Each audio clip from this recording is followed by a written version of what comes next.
on Wake.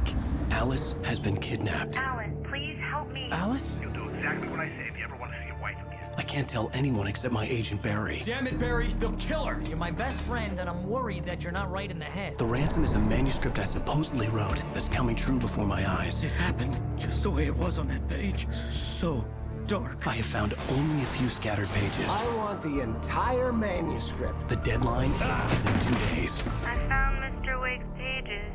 Good girl. How the hell did she get her hands on the manuscript anyway? I don't know. She's resourceful. I told you you were too hard on her. Listen, I found out all sorts of interesting stuff while I was digging around. Yeah. Mr. Wake, it's Sheriff Breaker. We have an FBI agent here, Agent Nightingale. FBI? He's anxious to see you. You'd better come to the station. Okay, I'll be right over, Sheriff. Let's make this quick, huh? Help you folks? Name's Randolph. I'm the manager. We're looking for Rose. Works as a waitress down at the diner. Rose, sure. Nice girl. Who wants to know? I'm Alan Wake. The writer, huh? I heard on the radio you were visiting. Well, I'll show you her trailer. That Rose, she's a nice girl. Always pays her rent on time. As I was saying, Al, I found all sorts of weird stuff from the local newspaper's archives. This place is crazy. Disappearances, mysterious deaths, urban legends come true, and get this, most of this stuff takes place around Cauldron Lake. Well, you ain't wrong, mister. The Indians thought the lake was a doorway to the underworld. I'm the God-fearing type myself. I don't hold with that sort of thing. Yeah, okay. Anyway, there was an island there owned by a guy called Thomas Zane. Now, some of the articles I found about him make him out to be a famous writer, but I ran a bunch of searches, couldn't find a single thing he wrote.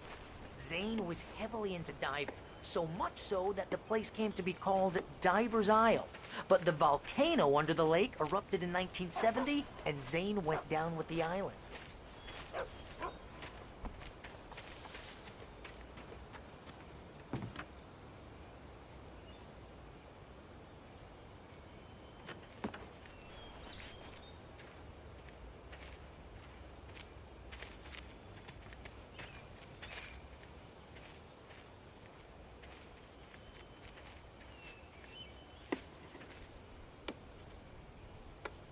It gets better. A local girl, Barbara Jagger, drowned in Cauldron Lake just a week earlier. They were lovers. Sure, Jagger's a local spook story. The Scratching Hag comes for you in the dark. Childish stuff like that. Anyway, Al, I'm just getting to the best part. All of the articles about this stuff were written by Cynthia Weaver. I asked around, and she's that crazy bag lady you met. What, the lamp lady? She can be a little loopy, but she's not homeless or anything. Yeah, anyway, she knew both Jagger and Zane before they both died, and she had some kind of a breakdown.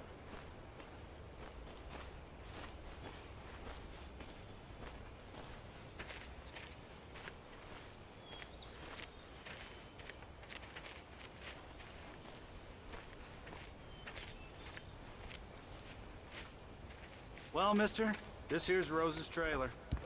You mind me asking what you want with it? We're just here to talk to her, pal. Welcome to... Oh dear, Mr. Wake. I'm so glad you're here. Rose, you have my manuscript? Oh. Oh yes. Yes. Please, come in. Hey, this is really good. Rose, Yes, my manuscript. I really need it. I understand. I know what you need. A muse to inspire you. Oh, for Barry? She doesn't have anything. Yeah, hey, Al? Al, what's... Oh... Barry! What? What?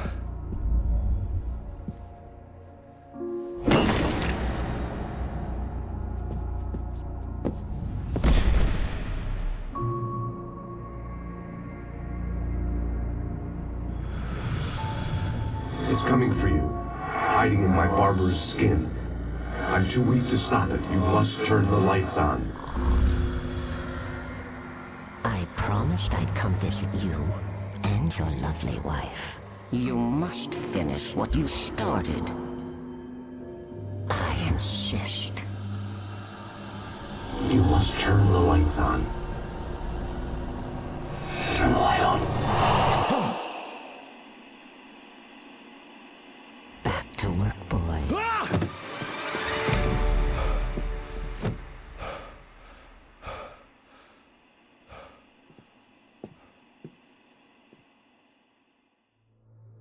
I felt nauseous, hungover. Only anger kept me going. I can't tell reality from dream anymore, but it seems I have an imaginary editor to help me. She's an old woman in a funeral dress. I call her Barbara Jagger. She's very strict. I'm writing faster and faster. My manuscript is being heavily revised. The edits are getting very aggressive, and each day there's less of me and more of her. I hate it, but I know she's right. She promises me I can save Alice this way. She knows more of this than I do. About the complex incantation I'm attempting. About this place. She's worked with another writer under similar circumstances, Thomas Zane. The genre of the story seems to be shifting. It's turning into a horror story. I'm getting close. I can feel it.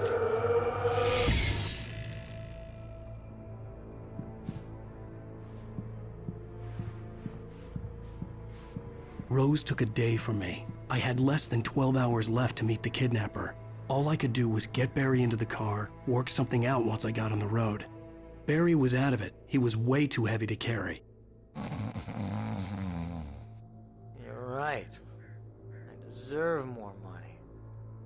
I'm so handsome. Welcome to the Oh Dear Diner. What can I get you today? Coffee? I couldn't work up much hate for Rose. Something had used her to get to me and left its mark. First refill is free. Milk and sugar. My gun and flashlight were gone. I'd have to... Mr. Randolph liked Rose. That little smile she had. How she was still sweet when life had tried so hard to make her bitter. It wasn't any of his business what she did in her trailer.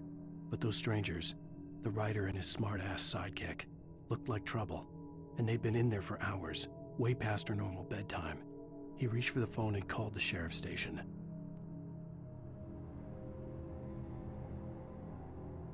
Find a way to get Barry into the car as quickly as possible. There was no time to waste.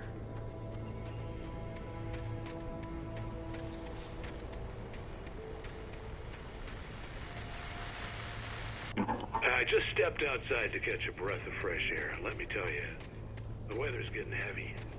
Nights like this make me especially glad I'm here talking to you and not home in bed. Once the weather takes...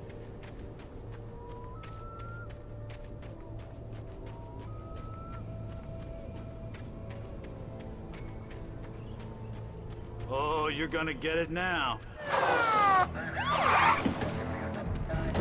God knows what you've done to that poor girl. This is Agent Nightingale, FBI! Get him up, Hemingway! You're under arrest! You move a muscle, I'll unload right in your goddamn face! Stay right where you are, Spillane!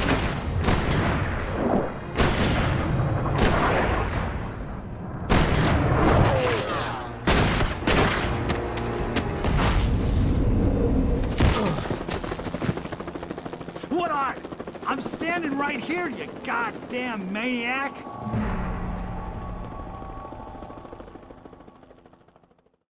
I hated to leave Barry behind, but there was no way I'd miss my appointment with the kidnapper. Give it up, Mr. Wake! Come on! Make it easier! Get after it! Don't let him get away! Move it! Move it! Move it! I'm having shots if you let him get away!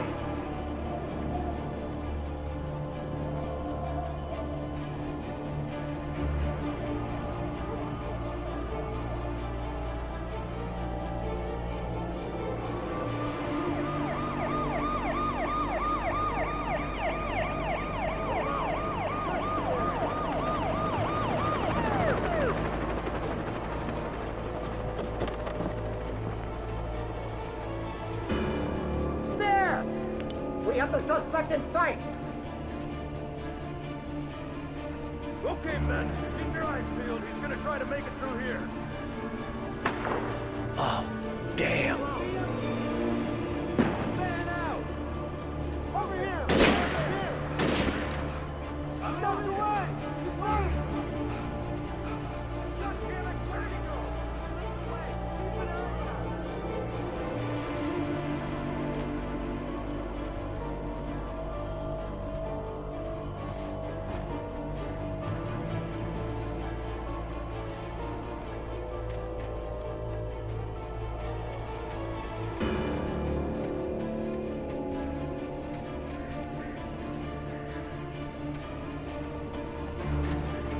He's gone!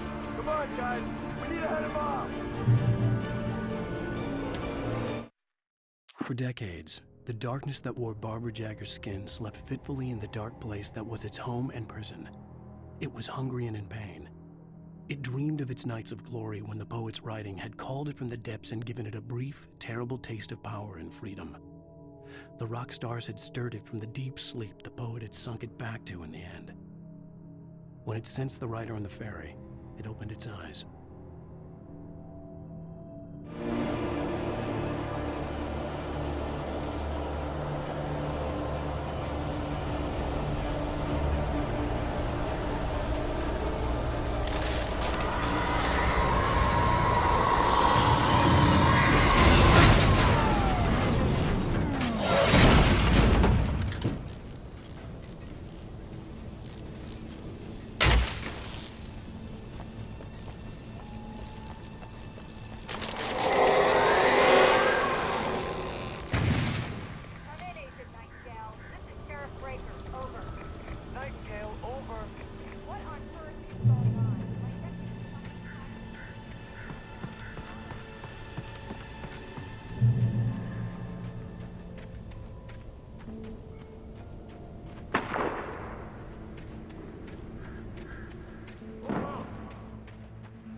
Search the area!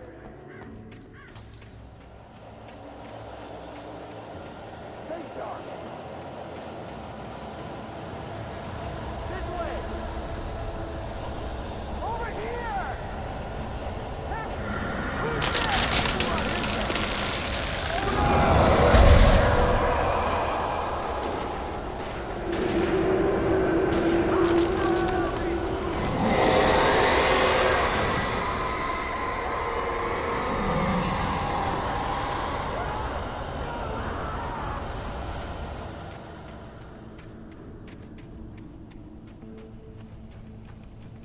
This horror was everywhere I went, circling me.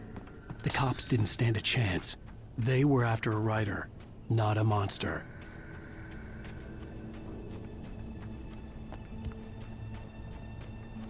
Sheriff Breaker, this is Agent Nightingale. I've lost contact with Richard Lynn you assigned to me. It's Wake's doing. Wait, are you seriously telling me that geek writer just took out my deputies? Are you kidding? I mean, have you seen this guy? He wears a tweed jacket. Over. He's the guy we're chasing. If it's not him...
I imagined that the broadcast tower in the distance was part of the local radio station. Maine seemed like a decent guy, Perhaps he could give me directions to the coal mine.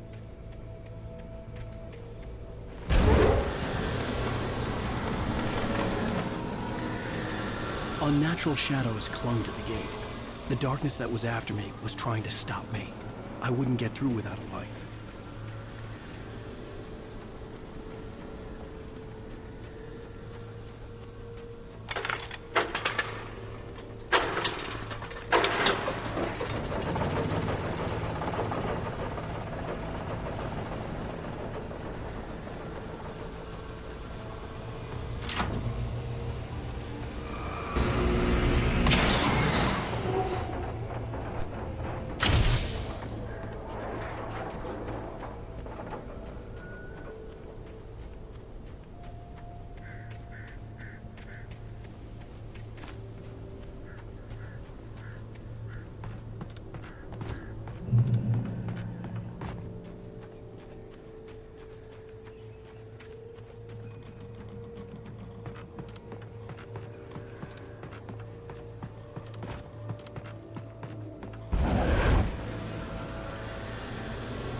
It took me a moment to recognize the flashbang grenades.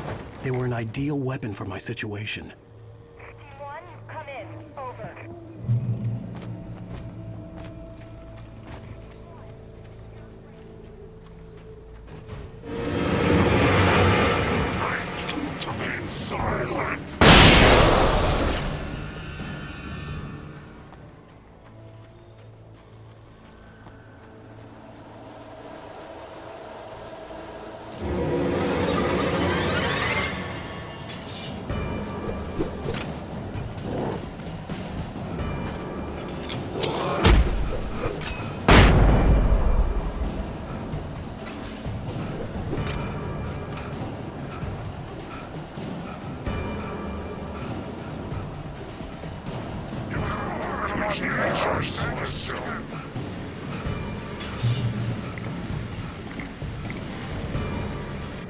And here's another call. You're on KBF-FM with Pat Maine. It's Milt Peabody, Pat. What's on your mind, Milt? Well, I live near the trailer park, Pat,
hoped Maine could lend me a car to get to the coal mine. Why, hello, Lorna. What do you have for us? Well, I just don't see why the cops bother with the trailer park. What do you mean? It's a trailer park. Of course you're going to have trouble in a place like that. I mean, what do you expect? The sheriff should be helping us normal citizens instead of wasting resources on those people. Well... Let the trash sort themselves out. I'm sorry, but my granddaddy settled in Bright Falls in 1911. Well, thank you very much for that compassionate viewpoint, Lorna. Oh, here's a little surprise. The famous writer Alan Wake just walked in. Folks, I'm going to see if I can talk him into an interview. Come on in, Mr. Wake. Oh, I'm so glad you could find the time to do this, Mr. Wake. Nowhere to run now, Dan Brown. You back away from me. Don't hurt. Whoa. Everyone calm down. Put the gun down. We're all friends here, right? Cool your jets, Nightingale. We got him. Judas Priest! What the hell's the matter with you? There's a civilian in there.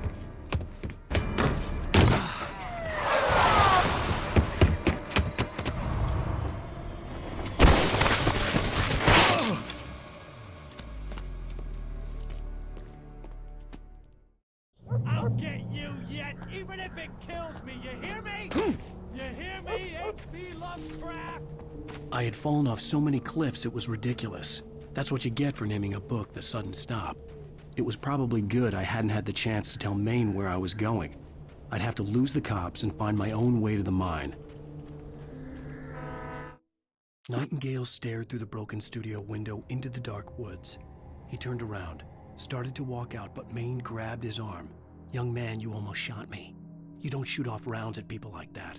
What's the matter with you?" Nightingale shook his arm free, marched out. His cheeks burned with rage and humiliation.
There was no sensible reason for the power company work lights to be here.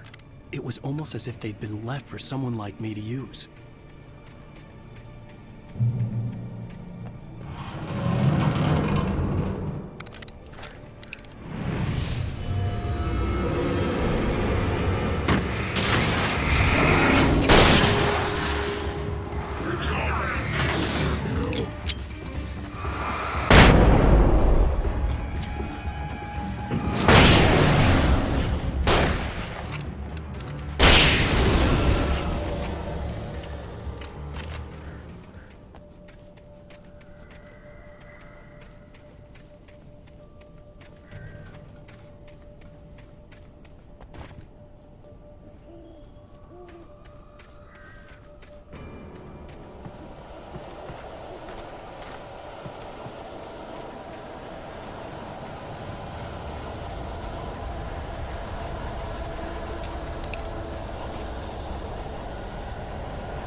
Hello? The most stubborn man I've ever met. Alice? Alice? Alan. Alan. I'm so afraid. Keeps me in the dark. Please help me. I look at you, Alan, and it's not you. Something else. Looking out from behind your eyes. Alice, I'm here. I'm so alone here. It's all gonna go to hell. You need to be careful. Cooperate. The connection had been terrible, but that wasn't the only thing that hadn't been right with the call. She sounded wrong somehow, but she had called me. The pipe wrenched itself loose from the bridge's steel framework. Wrapped in darkness, it floated in midair, twitching. For a moment, I didn't understand what I was looking at. The heavy object lurched at me with impossible force. I threw myself out of the way, but just barely. When I turned my flashlight on it, it shook in a dark rage before it flew at me again.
I could see a railway bridge up ahead and a warehouse of some sort on the opposite shore.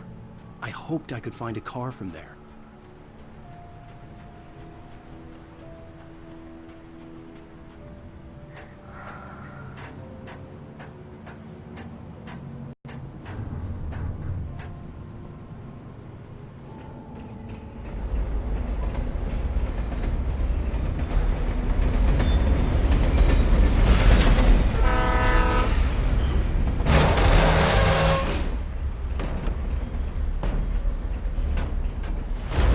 That was pursuing me was growing stronger, and it was taking over everything in its path.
I slammed the door shut right in his smug face.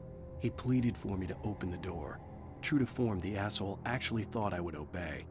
I had no sympathy left, no guilt either, not for him. I took a moment to savor the scream. I bet I had a smile on my face. It was all that I had time for. The dark presence was inside the lodge with me.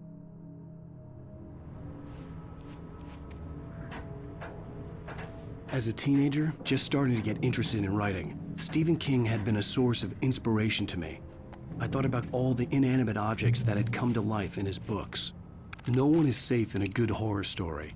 Certainly not the protagonist. That's what makes them fun. This was anything but.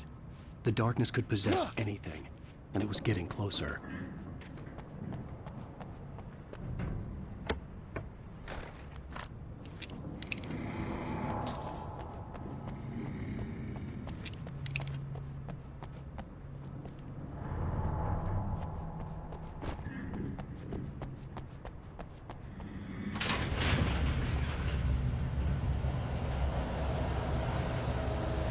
Did you call 911?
The darkness surged towards me, sucking everything loose from the ground into its depths, tugging at my clothes.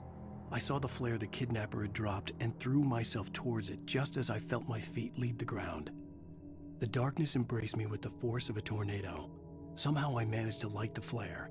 The darkness roared and cast me away. I fell toward the dark waters of the lake far below. Unaware that they are merely a thin veneer of desperate self-delusion, covering a vast cosmos.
I had never been this glad to see the sunrise. I had a couple of hours to get to the coal mine.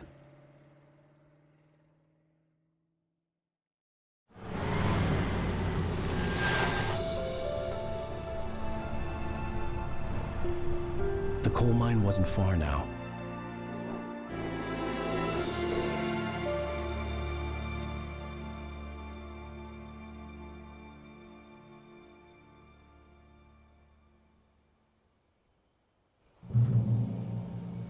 Today, I would meet the kidnapper, and he would give me Alice. I wouldn't give him any other choice.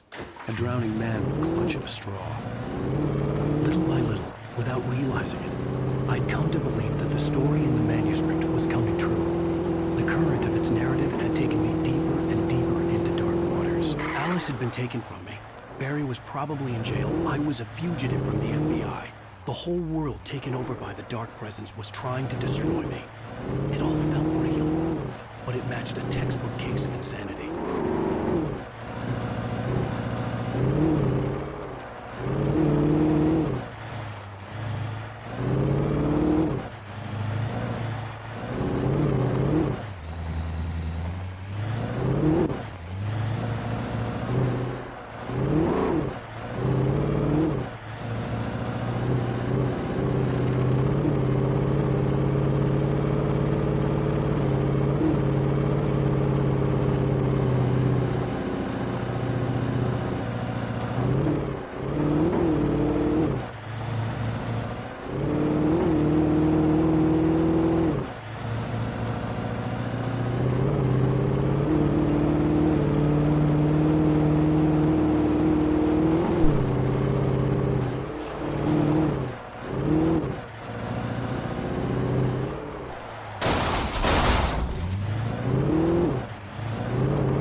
I was early.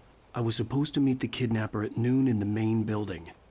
The coal mine was quiet. It was a museum now.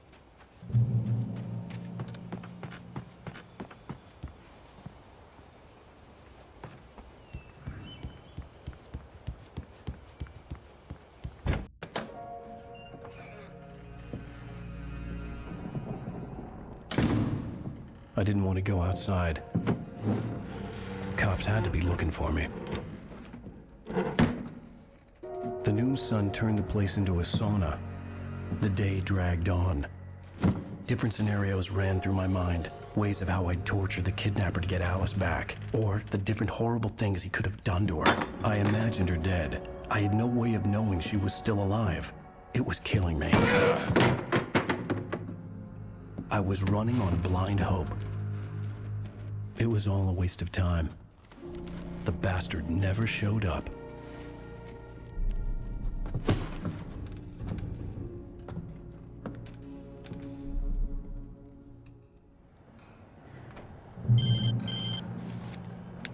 Wait, Where the hell are you? change of plans. You know where Mirror Peak is? It's a big mountain north of where you are. You follow the path from the mine, you can't miss it. There's a lookout point there. I'll be waiting. I'm through being jerked around You by you. want to see your wife alive? Because if you do, you better watch what you say to me. Do we understand each other? I want to talk to Alice. Yeah, and I want the manuscript. Don't keep me waiting, Wake. Hello? Hello! Ah! I'm gonna kill him! I had to get to Mirror Peak.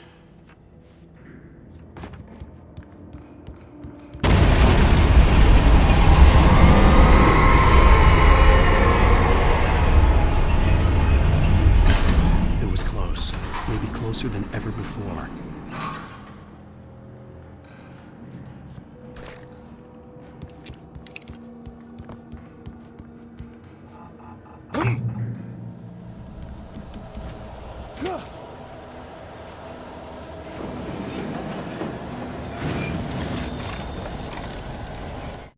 When Thomas Zane fell for Barbara Jagger, it happened fast. She was young, vibrant, and beautiful, full of life. He had never been a very happy man, and without any seeming effort, she had changed all that. Zane felt good for the first time in his life. Everything she did was another piece of a jigsaw puzzle he hadn't even known he'd been missing. And best of all, she made the words flow, strong and sharp. She was his muse.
The only way to reach the hillside ahead was to go through the building. I had to find a way to avoid electrocution.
Some of the Taken retained echoes of their former selves, but these were just the nerve twitches of a dead thing. Nothing remained but a shell covered and filled with darkness. In most cases, these puppets were enough for the purposes of the Dark Presence. But for anything more elaborate, as with the writer, it was different. It needed his mind. And so rather than taking him over completely, it merely touched him.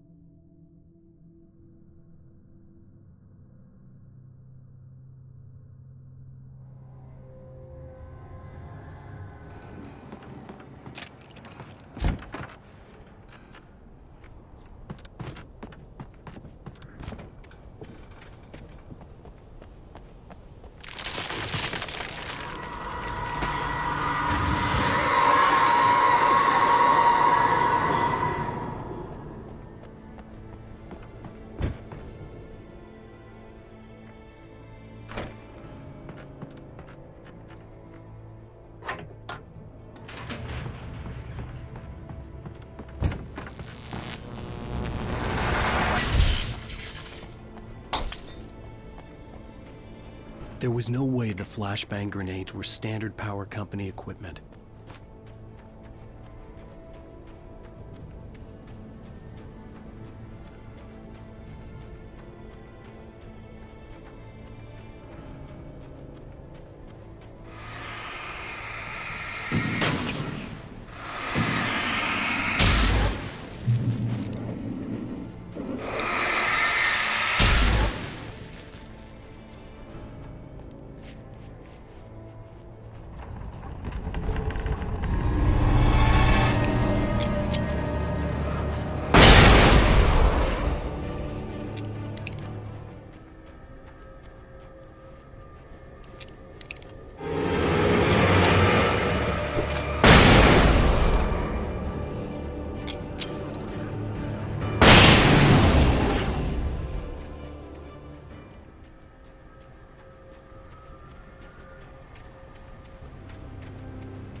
I stared through the bars of the jail cell. Barry stood behind me, swaying on his feet, looking as ill as I felt. Agent Nightingale stood on the other side of the bars with Sheriff Breaker. Nightingale had a stack of manuscript pages in his hand. He seemed unhinged as he gloated. "Well, I've got you now, Raymond Chandler. It's all here. All the evidence, including conspiracy to murder a federal agent."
I had no real plan.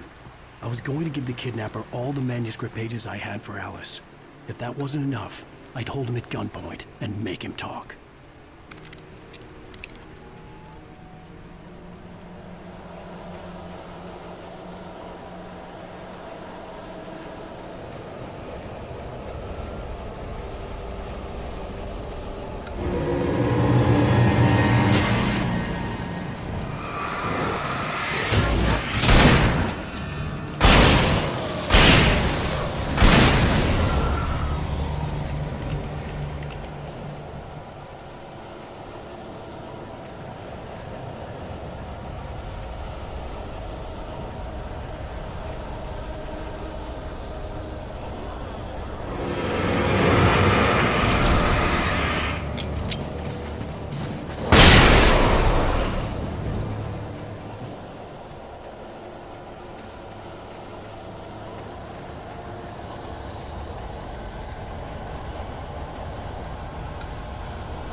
The dark presence was moving ahead of me in the same direction I was going. A cold feeling settled itself in the pit of my stomach. Was it going for Alice?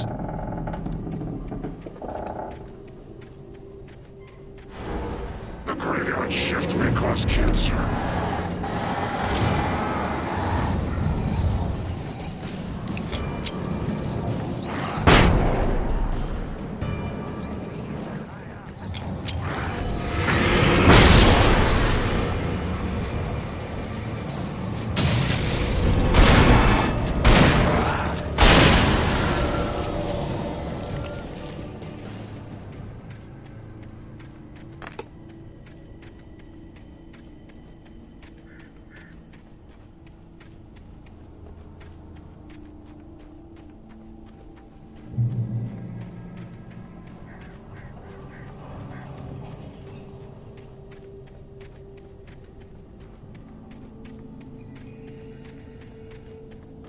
The place was dead, a ghost town. Had been for decades, maybe a century.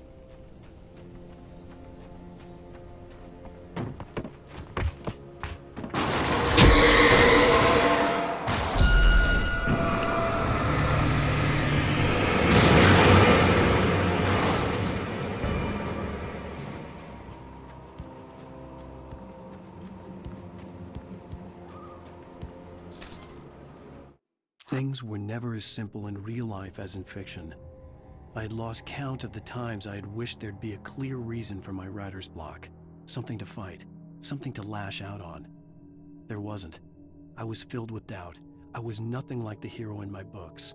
Alex Casey had gone through his life with single-minded determination, never wavering from his goal. Even now, I was angry at myself, angry at Alice, angry at Barry. I was fumbling and I had no plan.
Anything outside of writing is a struggle.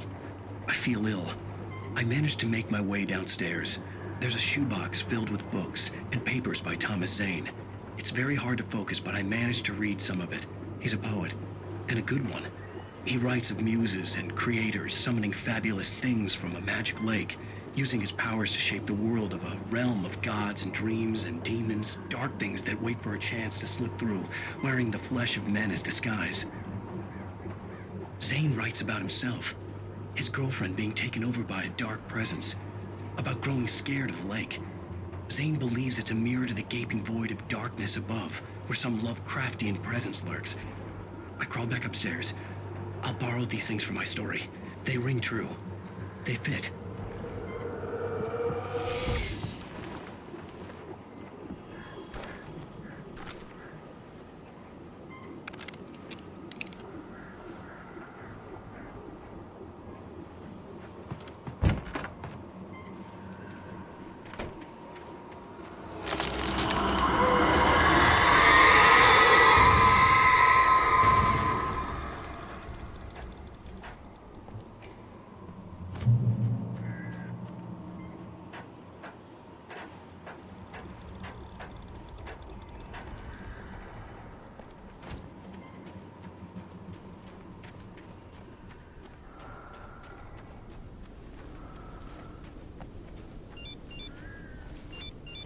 The kidnapper had sent me a text.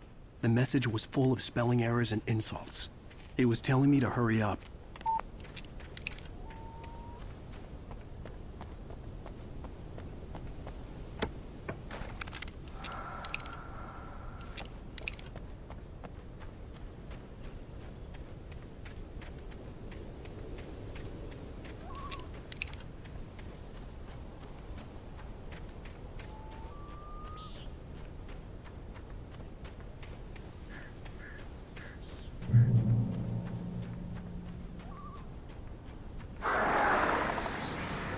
Birds.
Even behind the closed doors and curtains of his grimy room at the Majestic, the local motel, Nightingale could feel the locals' eyes on him, the unrelenting pressure of their judgment.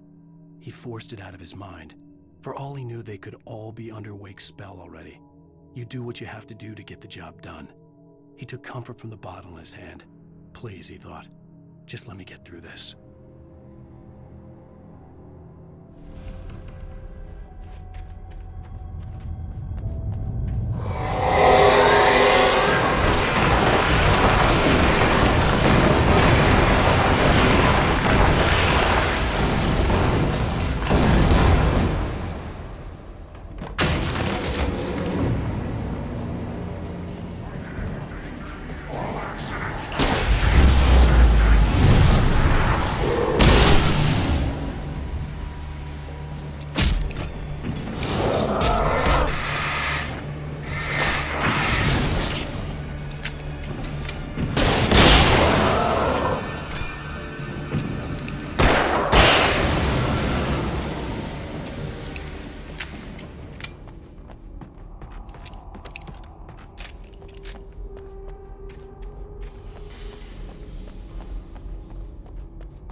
I'd have to make my way up this mine shaft in order to go on.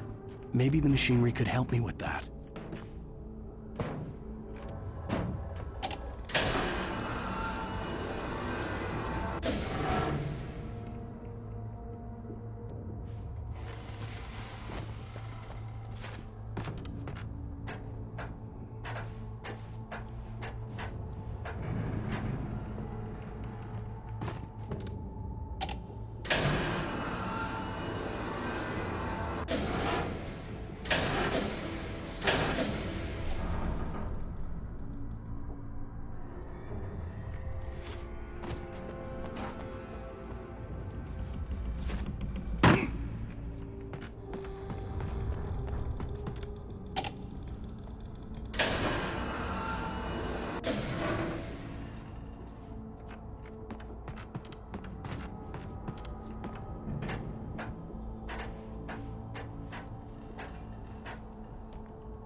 Great. Another cable car. Just great.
Maude had checked all of Stucky's rental cabins. There had been no sign of the Wakes. It was dark when he'd found their car parked at the end of the road by Cauldron Lake. It made no sense. They must have taken a wrong turn, but there was no sign of them, and the car had been there for hours already. Frustrated, Mott stood on the rotten ruin of the footbridge that had once led to Diver's Isle before it sank beneath the waves years ago. The boss wouldn't be happy.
I could see Cauldron Lake. I thought I could make out the spot where the island and the cabin had been.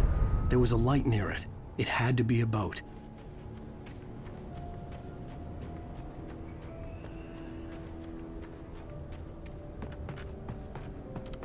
I was close now. I had to get there fast. I dreaded what I would find. I tried to hold on to Alice, but her form melted away. I was losing control. Dr. Hartman stood in her place. I wanted to hit him, but my arms were jelly. He smiled. It was a reassuring smile, and I hated him for it. I had to give you a sedative. Don't fight it. You went through another rough period. Right now, it's very important that you stay calm. We don't want you to have another episode. You're a patient at my clinic. Have been for a while now.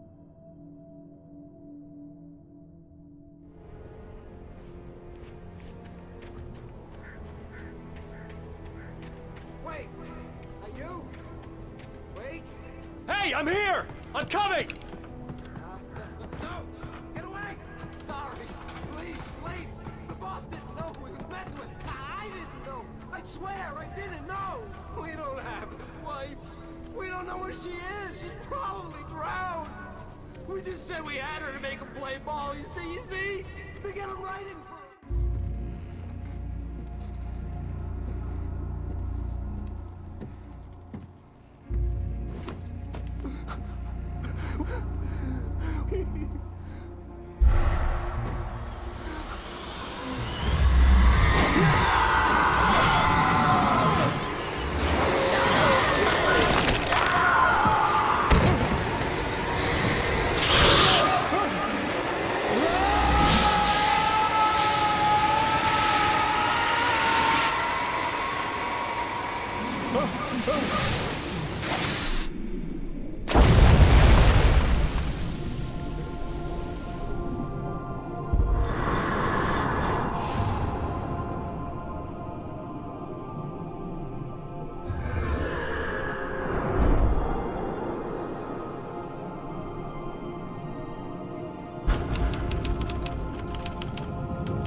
I was cut from her belly with a Stanley knife. My daddy did a jig with a drunk midwife. Who's that yonder all in flames, dragging behind him a sack of chains? Who's that yonder all in flames? Well, up jumped the devil and he staked his claim on me.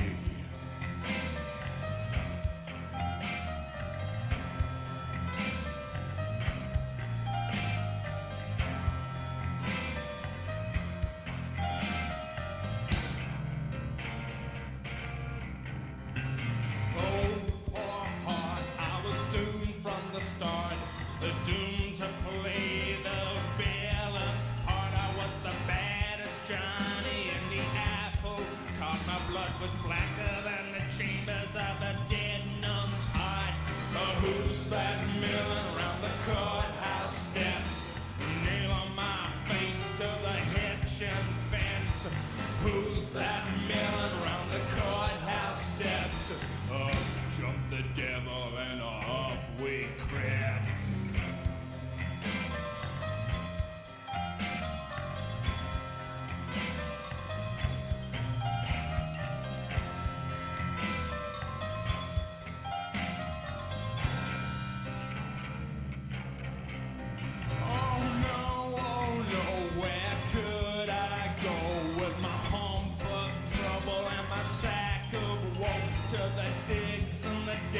Of Mexico, where my neck was safer from the lynching rope. Who's that yonder laughing at me like I was the brunt of some hilarity? Who's that yonder laughing at me? Well, up jumped the devil, 1, 2, 3.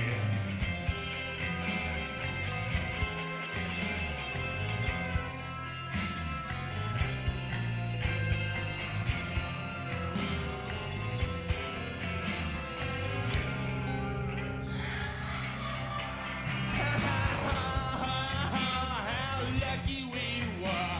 We hit